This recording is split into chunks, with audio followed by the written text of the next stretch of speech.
The man of the century goes to Mr. Dhirubhai Ambani. वो कहते हैं ना, जो बड़े सपने देखने की हिम्मत रखते हैं वो पूरी दुनिया को जीत सकते हैं। धीरूभाई अंबानी एक ऐसे ही शख्स थे जिन्होंने उम्र के महज 17वें साल में पूरी दुनिया को अपनी मुट्ठी में करने का सपना देखा था। धीरजलाल हीराचंद अंबानी, जिन्हें आज लोग धीरूभाई अंबानी के नाम से जानते हैं, इनका जन्म गुजरात के छोरवाड़ गांव में हुआ था। इनके पिता एक स्कूल टीचर हुआ करते थे। वे हमेशा धीरूभाई को शिक्षा का महत्व समझाते रहते। इसके बावजूद धीरूभाई को पारंपरिक शिक्षा में कोई खास दिलचस्पी नहीं थी। उनका मानना था कि दुनिया में सफल होने के लिए केवल औपचारिक शिक्षा यह एकमात्र साधन नहीं है। दृढ़ निश्चय, मेहनत, साहस, उच्च सोच और बुद्धि का सही उपयोग सही समय पर अथवा सही जगह किया जाए तो अपनी तकदीर खुद ही लिखी जा सकती है। इस सोच को धीरूभाई ने बचपन से ही अपने जीवन की वास्तविकता बना ली थी।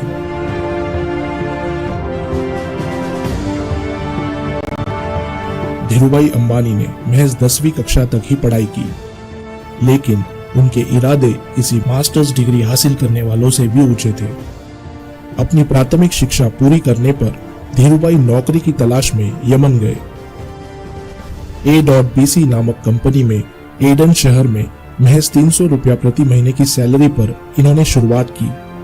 यही वो अवसर था जब धीरूभाई ने कमोडिटी ट्रेडिंग, इंपोर्ट और एक्सपोर्ट, होलसेल मर्चेंडाइज, मार्केटिंग और सेल्स जैसे व्यापारिक कौशल्य सीखे। अलग अलग देशों के व्यापारियों से मुलाकात के चलते उन्होंने करेंसी ट्रेडिंग का कौशल्य भी सीख लिया। यही वो समय था जब उन्हें ज्ञात हुआ कि उनमें एक प्राकृतिक व्यापारी की सूझबूझ है। 1954 में धीरूभाई को A.BC कंपनी ने एडन में ही स्थापित शेल ऑयल रिफाइनरी भेज दिया, जहां पर वे ऑयल ट्रेडिंग की बारीकियां सीखने में व्यस्त रहते थे। परंतु धीरूभाई का मन नौकरी करने में कहाँ लगने वाला था। किसी दिन एक ऑयल रिफाइनरी के वे खुद मालिक होंगे, ये सपना वे उन दिनों में भी देखा करते थे।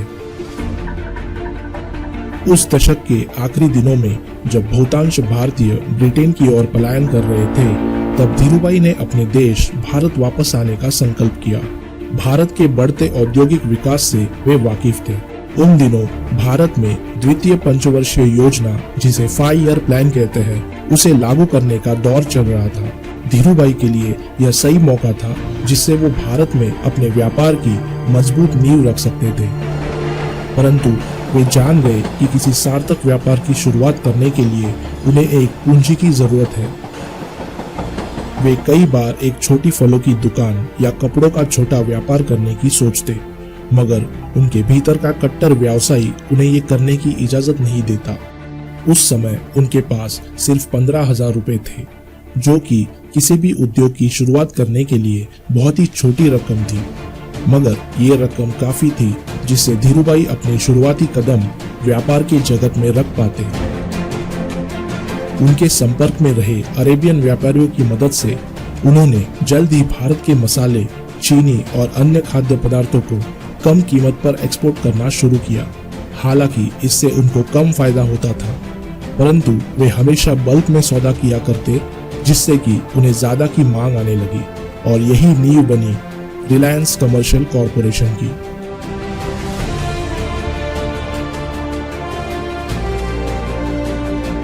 देखते ही देखते रिलायंस में लोगों का विश्वास और गहराता गया और एक लघु उद्योग व्यापार अब एक बड़े एंटरप्राइज की शक्ल लेने लगा।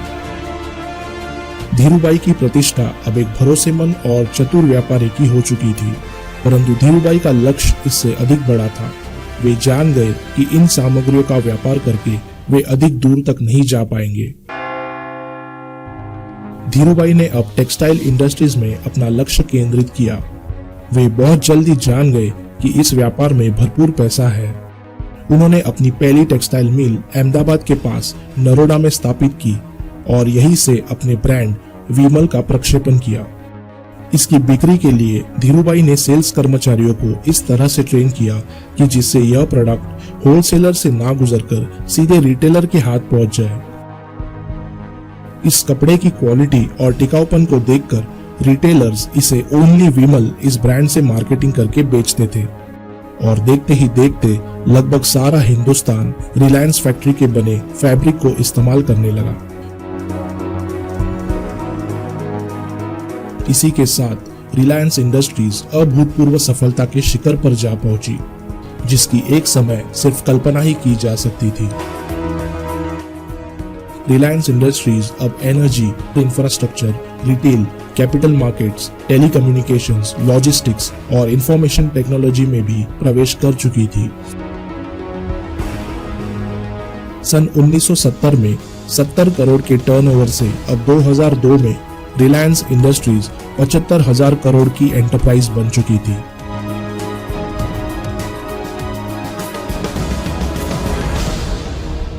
धीरूभाई का देहांत साल 2002 में हुआ। उनके बाद उनके बेटे मुकेश अंबानी और अनिल अंबानी को रिलायंस इंडस्ट्रीज का दारोमदार सौंपा गया। आज रिलायंस सिर्फ भारत में ही नहीं बल्कि पूरी दुनिया में एक प्रतिष्ठित कंपनी मानी जाती है। धीरूभाई अंबानी ने न सिर्फ व्यापार के जगत में क्रांति लाई बल्कि आने वाले हर नए व्यापारी के लिए एक मिसाल कायम कर दी है। वे हमेशा मानते थे कि सबसे महत्वपूर्ण होता है अंतिम परिणाम या एंड रिजल्ट, जिसका लाभ सीधा ग्राहक को मिले।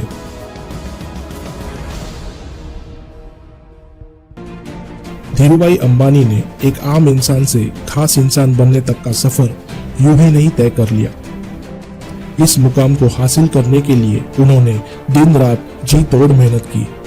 धीरूभाई अंबानी यह नाम आज उन व्यापारियों की श्रेणी में शामिल होता है जिन्होंने अपने दम पर सपने देखे और उन्हें हकीकत में बदलकर पूरी दुनिया के सामने यह साबित कर दिया कि अगर कुछ कर गुजरने का विश्वास यदि खुद पर हो तो निश्चित ही सफलता आपके कदम चूमती है।